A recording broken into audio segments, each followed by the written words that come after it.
નમસ્કાર વિદ્યાર્થી મિત્રો,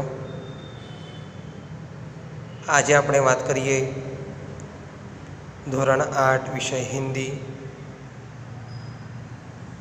काव्य 5 दोहे। आगे भी हमने देखा और आज भी हम देखेंगे कबीर, रहीम और तुलसीदास। हिंदी साहित्य में इन्होंने अपने दोहे से लोगों को क्या समझाया है, मनुष्य को क्या उद्देश्य दिया है, उसके बारे में यहाँ पे बात की गई है। कबीर, रहीम, तुलसीदास भक्तिकालीन कवि अपने रोजिंदा जीवन के अनुभव में से जो कुछ अनुभव हुआ उसको नज़र रखते हुए पंक्तियों में उन्होंने दोहे की रचना की और उनके दोहे में से कुछ न कुछ सीख मानव जीवन को मिलती है, संसार को मिलती है। प्रस्तुत दोहों में कबीर, रहीम, तुलसी ने बहुत सारी जीवन उपयोगी बातें हमें बताई है। जीने की राह हमें सिखाई है, जीवन कैसा होना चाहिए, जीवन में कौन कौन से काम हमें करने हैं, कैसे लोगों से हमें बचना है, जीवन हमें कैसे बनाना है, कैसा जीना चाहिए, उसके बारे में प्रकाश डाला गया है। प्रस्तुत दोहों में दान प्रियता, संतोष, समानता, अच्छी संगति को महत्व देते हुए विनम्रता, परिश्रम, प्रेम आदि जीवन मूल्यों को निर्देशित किया गया है।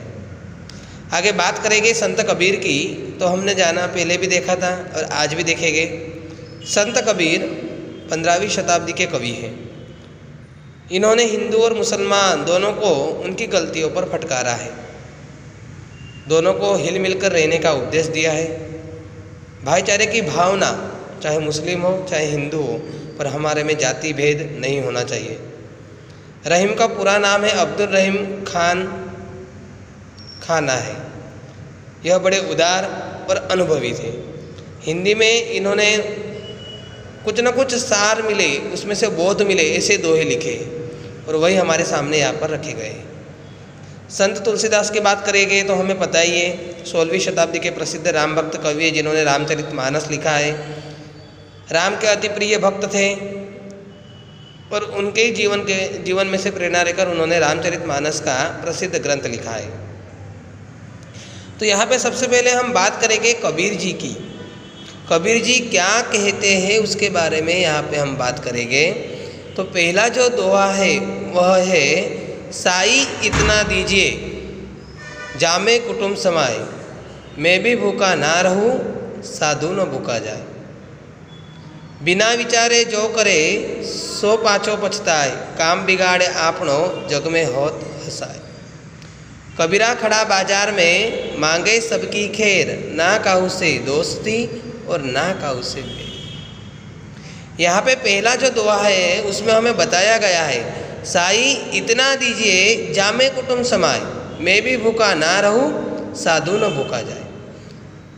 कबीर जी साई यानी ईश्वर से इतना मांगते हैं कि मुझे इतना दीजिए जिसमें मेरे कुटुंब का पालन पोषण हो जाए, मेरे परिवार के कोई सदस्य भूखे न रहे और मेरे घर पे आए हुए अतिथि भी भूखे न जाए, इतना तुम मुझे दीजिए।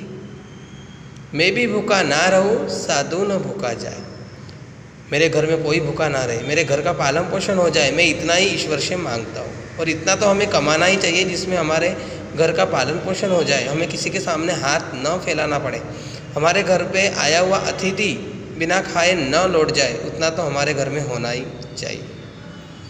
आगे है, बिना विचारे जो करे सो पाछो पछताए, काम बिगाड़े आपनो जग में होत हसाए।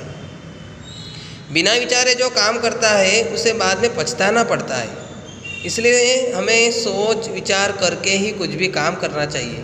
हम बड़ी बड़ी बातें तो कर देते हैं लेकिन उसे कार्य में बदलते नहीं है, तो लोग हमारी हंसी उड़ाते हैं, हमारा काम हो नहीं पाता है, इसलिए हम दुनिया में हंसी के पात्र हो जाते हैं। वही बात हमें कबीर जी इस दोहे में समझाते हैं।